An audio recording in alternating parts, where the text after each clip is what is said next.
Hey, welcome back to Blue Ridge, and thank you for joining me this morning. Hope you guys are doing well, and happy 4th of July week. All right, if you guys are taking the week off or just 4th of July, all right, make it a safe one. Today, I did a little test up, and I just wanted to see, well, in today's coin collecting market, what exactly is available out there for a reasonable amount of money. If you're a first time collector and a lot of the like newer modern items don't appeal to you so much, what exactly can you get out there, all right, for say under 50 bucks? Okay, what accumulation of coins can you purchase and feel like that you've gotten a great deal, number one, and number two, some really nice, unique-ish early classic pieces. All right. I have a few examples that I've kind of packaged together in $50. With a little bit of work, I was able to get there. But the first item that I purchased is this off-brand slabbed 1946 Booker T. Washington, which I think the moment I saw it, this was on the list, and I had to have it for the subject of the video that we're talking about today. But you can't go wrong with a classic commemorative. A lot of them are a little bit cheaper today than they were 10 years ago. I think the market just finally caught up to them. For example, this coin right here, although there is a $14.99 price tag on there, the whole premise behind collecting early commemoratives is that they are extremely low mintage. This example is 700,000. So for $15, I mean, you could do worse, right? And if you wanted a little bit more exclusive piece, you could get the 46D and S. And if you bought all three coins, you'd be looking right around $75, maybe even a little bit less, depending on condition. Now, the price I'm giving you is assumptive that it's right around this grade. So a 62, 63 grade level will definitely work. But these off-market slabs, I call them self-slabbers because they're not a service where you send your coins in to get graded. These folks bought a bunch of coins, slabbed them in these homemade slabs of sorts, and then sold them off market, like on eBay and maybe not eBay because AACGS did a lot of their work during the 80s and 90s. So a lot of this material was sold, via catalogs and coin shows and so on and so forth. But $15 for something else other than a beat up Walking Liberty or a Barber or a decent looking Franklin half and a Kennedy $half in 90% silver, I think this is definitely one of the hot ticket items for the price point. Another one that I had added to the list that I went ahead and picked up is an 1883 no cents Liberty Head nickel. This one is, again, right around the low mid-state grade of mid-state 61 or 62. But where else can you get a coin that's 135 years old for under $50 in this grade?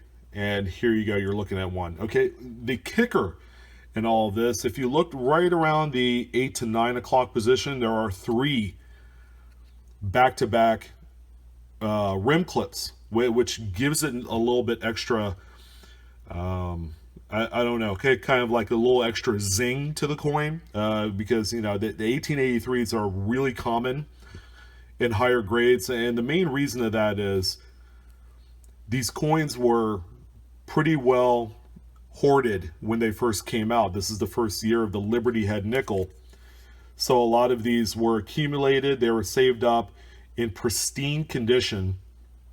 I think there was a grade as high as mid-state 68 that was slabbed by PCGS at one point. I'll have to double check the registry numbers. or the pop numbers. But this is a phenomenal choice of a coin in high grade for under $50. Now, this one coin is 15, this one's 40. I struck a deal at $50 plus tax to get this one, and they agreed. And there you go. That's two such examples of coins that you could kind of pair up together for under $50 and feel really good about the purchase, especially getting something as old as this and getting something low mintage such as this. Okay, I feel like I've spent $150 on two coins based off of the items that I received. So it's a, you know, it's kind of a win, even though if I went and resold this, I'll get my $50 back. You know, on paper, it looks way better. But there you go. That's my $50 spend. If you guys were kind of like tinkering with a notion of doing something like this, you could do it. Finding a coin shop that will not charge tax is a huge plus.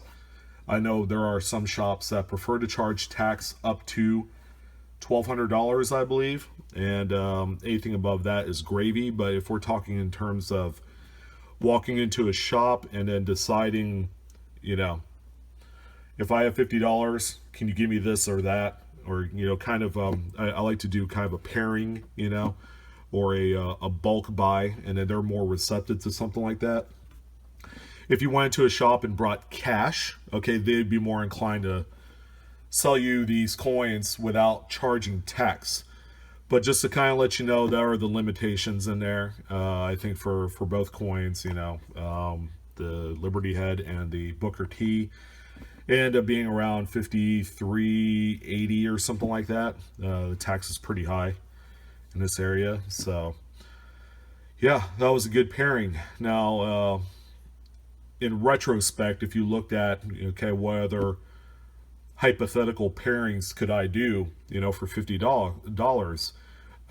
3 early silver dollars is a great choice. Common date, Peace, or Morgan dollars are a great idea. If you're looking for higher grade items like what I've shown you here, a 3-cent nickel, along with maybe a higher grade Indian head set, is another great pairing. Individual coins, there's a lot of them out there. You could get a nice 1900s Liberty Head nickel in mint state condition for around $50. Let's see.